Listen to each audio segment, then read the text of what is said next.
Alam semesta begitu luas, besar, dan juga misterius. Segala sesuatu di bumi adalah rumah bagi kita semua, sebagai penopang kehidupan yang ada di dalamnya. Dan lantas ketika kita memikirkan dan membayangkan dari luar perspektif kita segala yang pernah kita amati di luar bumi, seperti planet-planet, bintang-bintang, galaksi-galaksi, dan bahkan lebih jauh dari itu, yang terlihat sedemikian itu terwujud dari materi yang teramati. Dan ternyata dari semua materi yang kita amati itu, yang teramati normalnya ternyata menghasilkan kurang dari 5% saja dari massa alam semesta. Bahkan, materi yang kita amati ini adalah merupakan bagian kecil dari keseluruhan alam semesta. Pembahasan ini mungkin merupakan fakta paling mengejutkan pada abad ke-21 tentang dark matter dan dark energy.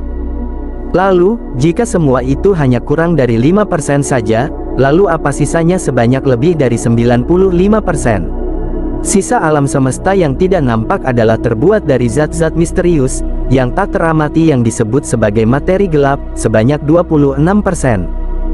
Dan sebagian besarnya, sekitar 69%, adalah kekuatan yang menolak gravitasi, dikenal sebagai energi gelap. Jelas sekali bahwasanya, energi gelap ini jauh mendominasi aturan atau sistem, dari setiap perspektif alam semesta ini. Jelas sekali jika dibandingkan jarak antara materi gelap, dengan semua materi yang telah kita amati saja, sangat jauh persentasenya. Jumlah materi yang tidak bisa menghasilkan cahaya, seperti planet, satelit, atau asteroid, di seluruh alam semesta ini, ditambah dengan materi yang mampu menghasilkan cahaya seperti bintang saja, benar-benar tidak mencapai 5%. Bisa dibayangkan Sobat Channel, betapa misteriusnya alam semesta ini, dari sekian banyaknya yang telah teramati oleh para ilmuwan, ini merupakan hanyalah sebagian kecil yang kita amati. Materi gelap adalah materi yang tidak dapat dideteksi dari radiasi yang dipancarkan, atau penyerapan radiasi yang datang ke materi tersebut, tetapi kehadirannya dapat dibuktikan dari efek gravitasi dari materi-materi yang tampak, seperti bintang, dan galaksi. Meskipun para ilmuwan belum melihat materi gelap secara langsung, tapi para ilmuwan yakin akan eksistensi materi gelap tersebut. Karena dari efek gravitasi yang terlihat pada galaksi, dan gugusan galaksi. Mereka menduga bahwa, saat ledakan Big Bang terjadi, dapat menciptakan suatu partikel subatom yang tak terlihat, yang tak terkira banyak jumlahnya. Saking banyaknya partikel subatom tersebut tidaklah nampak dan tidak teramati. Karena istilah gelap bukan berarti hitam dan kosong, tapi istilah gelap merupakan istilah untuk objek-objek yang tidak terlihat dan tidak teramati. Sejak 1933, atau sekitar 85 tahun lalu, ketika materi gelap ditemukan secara teoretis, para astronom berjuang mencari tahu mengenai partikel pembentuk materi gelap di alam semesta. Bahkan, ketika para peneliti menemukan bahwa galaksi bernama Abell 3827, memiliki materi gelap yang merespons gaya, yang lebih kuat daripada gaya gravitasinya, teori mengenai pembentuk partikel gelap di alam semesta pun kembali mencuat dan dibahas. Energi gelap bahkan lebih misterius daripada materi gelap. Karena penemuannya berlangsung pada 1990-an mengejutkan para ilmuwan dalam kosmologinya.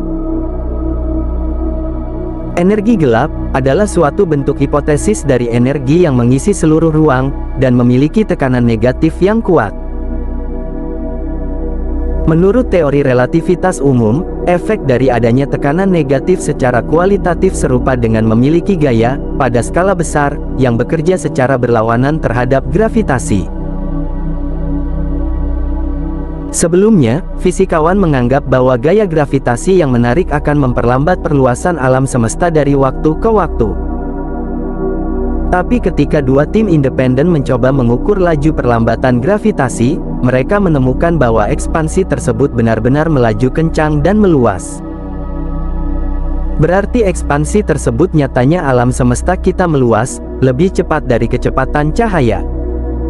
Tetapi para ilmuwan tidak memiliki penjelasan yang masuk akal, yang jauh lebih logis untuk memverifikasi dan memahami misteri tersebut. Menurut sebuah gagasan, energi gelap adalah jenis kekuatan fundamental kelima, yang sebelumnya tidak teramati, yang disebut sebagai inti dari perwakilan Saripati, yang mengisi kekosongan dari perluasan alam semesta yang tidak teramati. Banyak ilmuwan jenius telah menunjukkan bahwa sifat yang dikenal dari energi gelap konsisten dengan konstanta kosmologis. Suatu energi yang kerapatannya tetap dan secara homogen mengisi ruang. Namun, ketika memprediksi lebih jauh lagi tentang kekuatan tersebut seperti apa, dan bagaimana aspek hukum kerjanya, atau berinteraksi secara keseluruhannya, atau mengapa seperti hipotesis hal-hal itu ada. Salah satu penemuan terbesar para ahli astronomi belakangan ini adalah sebuah materi pembentuk alam semesta. Mereka menamakannya sebagai materi hitam, karena penemuan ini menimbulkan perubahan besar atas pemahaman terhadap alam semesta saat ini. Alam semesta ini bukanlah istilah untuk ruang hampa dan materi yang bersifat hipotesis, seperti udara. Karena alam semesta dipenuhi oleh materi tak terlihat, yang sekarang disebut sebagai materi gelap, yang mengisi ruang-ruang hampa di antara bintang-bintang dan galaksi-galaksi. Karena ukuran massa materi hitam yang tidak terlihat jauh lebih besar daripada massa materi-materi yang terlihat di alam semesta. Padahal, materi-materi yang terlihat itu mencakup bintang-bintang, galaksi-galaksi, benda-benda angkasa yang terlihat, dan benda-benda angkasa yang tak terlihat dari kejauhan. Sisa selebihnya yang tidak teramati, seperti kosong atau gaib. Sebanyak 99% kebanyakan jenis-jenis massa galaksi tersusun dari materi yang tak terlihat. Sedangkan materi yang terlihat hanya menyumbangkan sekitar 1% saja. Keberadaan materi hitam ini, di alam semesta, menjadikan bintang-bintang dan galaksi-galaksi, tetap berada di garis orbitnya masing-masing, selama berputar mengelilingi pusat revolusinya. Karena tarikan gravitasi materi hitam inilah yang menyeimbangkan tarikan gravitasi pusat revolusi lubang hitam, sehingga bisa menjaga benda-benda langit tetap berada pada orbitnya dan tidak bertabrakan dalam jangka waktu yang telah ditentukan, menurut hukumnya masing-masing.